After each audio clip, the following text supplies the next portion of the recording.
Morning, guys. Welcome to Coffee Chat. Mm, mm. Guys, did I ever need this cup today? I'll tell you what, I was up late last night. Of course, those of you that caught the live stream about the SEC countdown and stuff like that, and it was a late one. And then when I did finally get to sleep, because of course, I wound up around midnight Central Standard Time.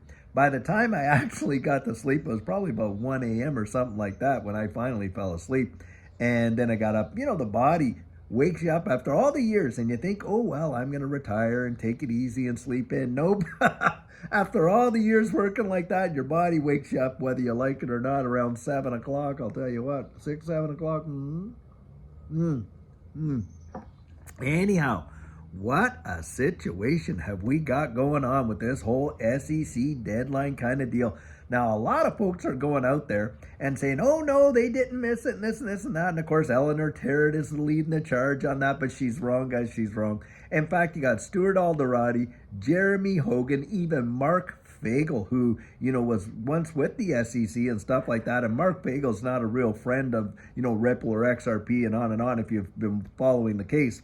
Even Fred Rispoli, all of these legal experts are agreeing, hey, it was the 16th at 23:59 that they were due to file that. And in fact, I posted a post on X, and this was coming out of the legal listener there, and one that I dug up there. I went and did a search and all that, pulled it all up and everything, and it literally says, hey, they filed it on the 2nd, and they had 14 calendar days to file their, Form C and D, by the way, with respect to this whole thing, and they did miss it. Now, that does not mean that they are absolutely going to get dismissed immediately. I don't think that will probably happen. I think what will happen is the SEC is going to put forth an argument, and they're going to say, hey, listen, we missed that date because of thus and such and whatever. And the court, out of, their, leniency or whatever it is, they're probably going to allow them to go forward. The point is, it's not that the SEC is not going to be able to actually proceed with their appeal, because I think they will. But these people that are going bonkers over, no, it was this day, no, it was that day, and all that, and literally you would think that, somebody came in and just kind of bushwhacked them or something, and now it's like fighting for your life. It is truly crazy, crazy, crazy. Wow. It just shows you that in today's society, everybody wants to be right. It has nothing to do about interest-based or thinking through it logically. Okay, maybe they missed the date, but then thus and such and whatever. Nope, it's all about, oh, I'm right, you're wrong, and on and on and on. Now, there is right and wrong, obviously. I agree with that for sure. But it's how you actually go out and communicate this message, and it's like the mudslinging is truly wild. Now, yeah, you got all these legal experts saying that. I guess, guys, we're going to find out, because I do believe today some clarity is going to come out.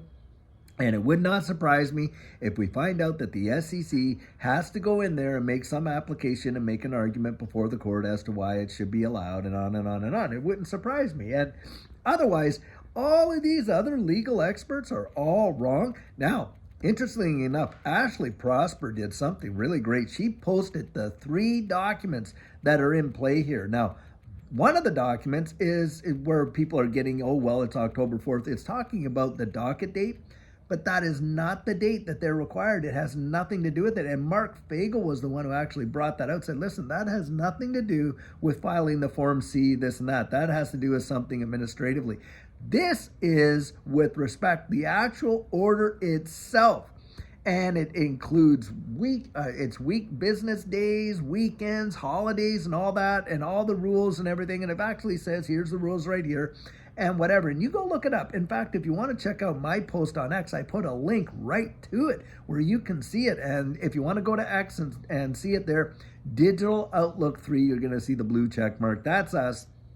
Don't go with all these other sites that are pretending to be us, which truly amazes me. But usually those are scams. But needless to say, go and check that out, and you're going to see it's right in there and what the date is. And it was filed on October 2nd, 2024. And in fact, they had 14 days from that date. So 23:59 on October 16th, and they missed it. They did miss it. I'll tell you what, right there. And it is something that, that's a fact, Jack. Now, Like I say, this whole case is truly, do you think, I don't even think it's going to make a hoot of difference. I mean, I don't think it's going to make a hoot of difference. Why do I believe that? Well, number one, we're not in the same scenario that we were when they initially dropped this case in December of 2020. Nowhere even close. Back in December of 2020, remember this, a whole bunch of people were FOMOing in to XRP because they wanted to be a part of that flare snapshot. Remember all that? And of course, was there any warning out to the public by the SEC that they were even considering dropping a case? No, there wasn't. They just allowed retail to just pile right on in. And then, of course, they dropped it. Now, if they're out there supposedly protecting us as retail investors, right? Do you think they were doing a good job? No, of course they weren't. Now, needless to say, what happened to XRP? Well, with all that uncertainty about what was going on, the price just absolutely plummeted. Bang, just like that. Guys, we've got the clarity. That is not in debate. That is not even under the appeal. We've got the clarity. XRP is a non-security in the secondary market where you and I go out and then we buy that. It is not a security, and it's going to keep that designation. Most legal experts have already come out and said that. And the thing is this, even with the appeal as it's been filed, the price hasn't really taken a nosedive. Not really. I mean, it was, what, 4 to 6, 8 weeks ago, it was like 38, 39 cents, and that was even before the SEC, many weeks before the SEC even came out and said that they had a notice of intention to file an appeal. So the appeal, just the notice of it and the appeal of it has not really impacted price in a big way. And in fact, I think if they don't get the appeal, I don't think we're going to see a massive price appreciation either. Why not? Because I believe, guys, we are following the market like everything else has. And in fact, in that regard, I really do believe, look, a lot of people, I'm telling you, so many people are going to miss it. They're just going to miss it. They're all wrapped up in their emotions. I was there, guys. I watched this thing take off like a rocket ship. I kid you not. Yes, that appeal was, that suit was filed. Price dropped to 17.48 cents, and in 4 months it was $1.97. Wow, wow, wow. That is phenomenal. Even though it's not a major deal when it comes to like some of the other assets that we saw appreciate. But $1.97 from with all that SEC lawsuit and being delisted from every U.S. exchange save uphold, wow. And we're nowhere near to that same environment. So in all honesty, I really don't even think the appeal is going to make a hoot of difference. I think that XRP is probably going to be one of the top performers in this bull cycle when we really get to the end of it. I think it's going to blow people's minds. Most people are not even ready for it, and they're crying about the small little rinky-dink prices today. I'm telling you, they're going to be really crying for these prices later on. They're crying over the prices today. They're going to be crying for the prices later on, guys, because I think we're going to see something that is going to blow people's minds in terms of price appreciation. Now, that's my personal opinion. You need to go out there and figure out what you believe, because I'll tell you, hey, if I can talk you into it, for sure, someone else can talk you out of it. Look at all the arguing going on just over a few dates, whether or not the SEC did miss it or they didn't miss it or this or that. That shows you just how crazy that this space can really get and how emotionally people get tied into it. I'm not that, tied into it emotionally. Yes, I do believe that it was on the 16th at 23:59. Yep, I'm absolutely pretty much convinced that that was the right date and the SEC missed it. But do you think that I'm going to let myself get all worked up and emotionally attached to it and, oh, wow, I'm right? No, I'm not. Not even close. It's almost as if people are staking their careers on whether they're right or not. Truly crazy. But that's how it works. Why? Because they've engineered us, guys, to be open to getting all of our affirmation from social media. Whether we get applauded or we get poo-pooed and all that kind of stuff. If your self-esteem is tied to it like that, then I'm telling you, you've got your compasses way off.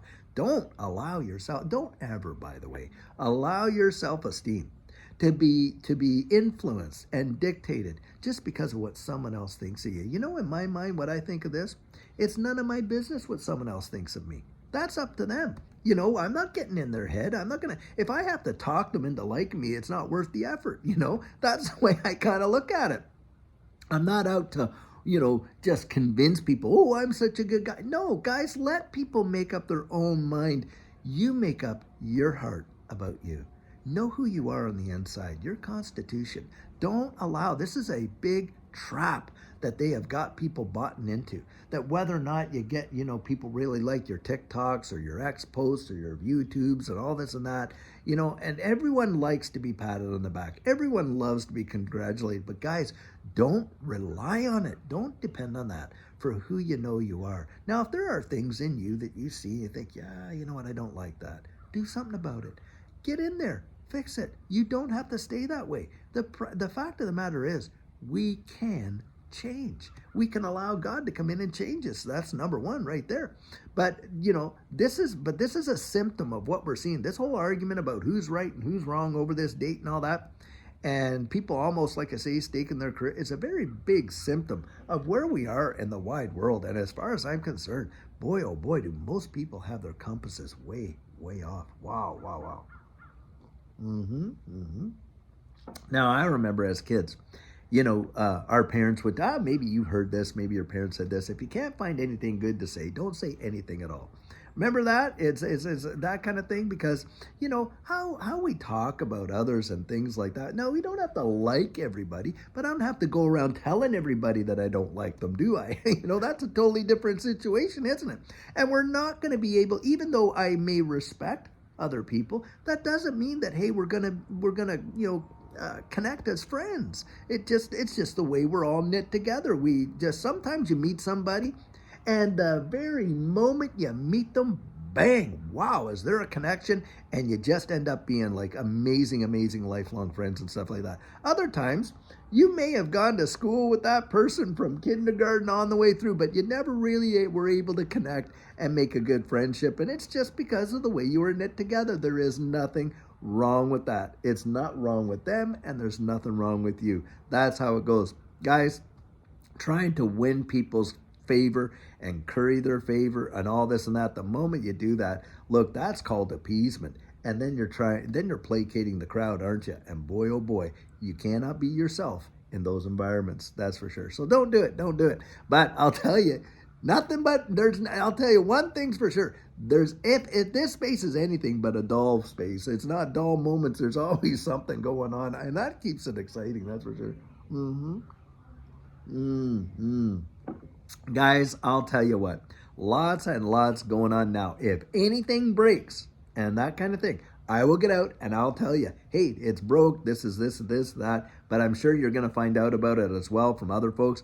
But just suffice it to say, at this point anyway, it appears that the SEC did miss it. But that, like I say, does not mean that they're not going to get out there and, do something and try and get it in there, whatever. I don't think that, unless there's a settlement on the table or they're dropping the whole thing, I don't think they're going to let it go. I think they're going to do something about it, try and get it in there. That's at least my opinion on it. And I thought I'd come out here this morning because it's on the top of everyone's mind and talk about that and share that with you. Guys, I'll tell you what, do I ever love this space. That live stream we had last night, totally amazing. You are a fabulous, fabulous community, and I enjoy you so, so much. And so, guys, I'll tell you what, until later on today, when we have a fabulous video for you, have a great one and take care.